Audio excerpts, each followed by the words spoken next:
వినాయక చవితి వచ్చేసింది కదా. ప్రతిసారి చేసే తప్పుల్ని ఈసారి కూడా చేద్దామా, లేక మార్పును ఆహ్వానిద్దామా? పిల్లల నుండి పెద్దల దాకా ఊరు వాడ అంతా ఒకటే జరుపుకునే పండగల్లో మన ముందు ముక్కుల స్వామి ముక్కంటి తనయుని వినాయక చవితి అనడంలో ఎలాంటి అతిశయోక్తి లేదు. మన సంస్కృతి సాంప్రదాయాల దృష్ట్యా మట్టితో చేసినటువంటి వినాయక ప్రతిమలను ప్రతిష్ఠించి వినాయక చవితి పండుగను జరుపుకోవడం ఆనవాయితీ. ప్రకృతిని తల్లిగా భావించే మన హిందూ సంప్రదాయంలో ప్లాస్టిక్ కారకమైనటువంటి ప్లాస్టర్ ఆఫ్ ప్యారిస్ను వాడుతూ ప్రకృతిని కలుషితం చేస్తూ మన భవిష్యత్ తరాలకు మార్గదర్శనం చేయాల్సిన మనమే వారిని పెడదవ పట్టిస్తున్నాము. దేవుడు ఎప్పుడూ కూడా విగ్రహాల ఎత్తును కానీ మనం అనవసరంగా చేసే ఖర్చులను కానీ చూడడు. ఆయనపై మనకున్నటువంటి అచంచలమైన భక్తిభావాన్ని మాత్రమే చూస్తాడు.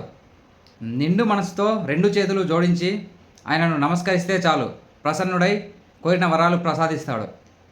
ఇంకొక ముఖ్యమైన విషయం ఏమిటంటే, మన పిల్లలలో భక్తిభావాన్ని పెంపొందించేందుకు, ఐకమత్యాన్ని అలవడించేందుకు, నియమనిష్టలతో ఈ పండుగను ఎలా జరుపుకోవాలో మనం దగ్గరుండి మన పిల్లలకు నేర్పించడానికి ఒక గొప్ప అవకాశమే ఈ వినాయక చవితి పర్వదినం.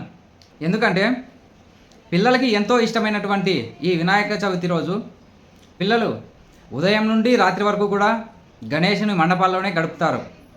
ఈ సమయాన్ని ఉపయోగించుకొని అసలు వినాయక చవితి పండుగ ఎందుకు జరుపుకుంటారు, వినాయకుని జన్మ వృత్తాంతం ఏంటి, ఆయనని భక్తి శ్రద్ధలతో పూజిస్తే కలిగేటువంటి ప్రయోజనాలు ఏంటి అనేవి పిల్లలకి దగ్గరుండి చక్కగా వివరించాలి. అదేవిధంగా సాంస్కృతిక కార్యక్రమాలు కూడా ఆధ్యాత్మికంగా, భక్తిరస వినోదభరితంగా, జనామోదంగా ఉండాలే కానీ పవిత్రమైనటువంటి గణేశుని మండపాల్లో అశ్లీలతను ప్రేరేపించే, ద్వంద్వార్థాలనిచ్చే చలనచిత్ర పాటలకు నృత్యాలను వేయించి ఆ పాటలకు వేసేలా పిల్లలను ప్రోత్సహించడం కూడా తగదు.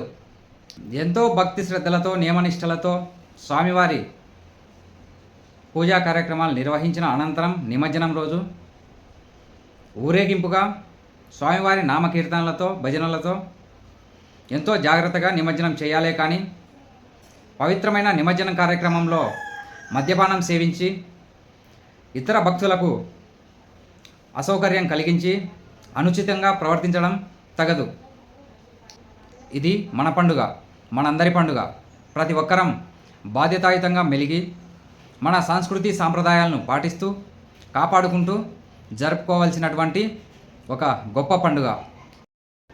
ప్రపంచ దేశాలన్నీ మన సంస్కృతి సాంప్రదాయాల పట్ల ఆకర్షితులై పాటించడానికి ఎగబడుతుంటే మనం ఎంతో పవిత్రంగా భావించే మన పండుగల్లో కూడా విదేశీ పోకడలకు పోయి మన పండుగలను అపవిత్రం చేసే ప్రయత్నం చేస్తున్నాము. ఇకనైనా మన పండుగల పవిత్రతను కాపాడుకొని మన అందరిలో మార్పు వచ్చి ఐకమత్యంగా పండుగలు జరుపుకొని ఆదర్శవంతంగా నిలవాలని కోరుకుంటున్నాను. నా ఈ మాటల్లో ఏవైనా తప్పులు దొర్లి ఉంటే పెద్ద మనసుతో అర్థం చేసుకుంటారని భావిస్తూ ప్రతి ఒక్కరూ కూడా ఆధ్యాత్మిక మార్గంలో వినాయక చవితి జరుపుకోవాలని ఆకాంక్షిస్తూ మీ అందరికీ ముందుగా వినాయక చవితి శుభాకాంక్షలు. జై పోలో గణేష్ మహారాజ్కి జై. గణపతి బప్ప మోరియా.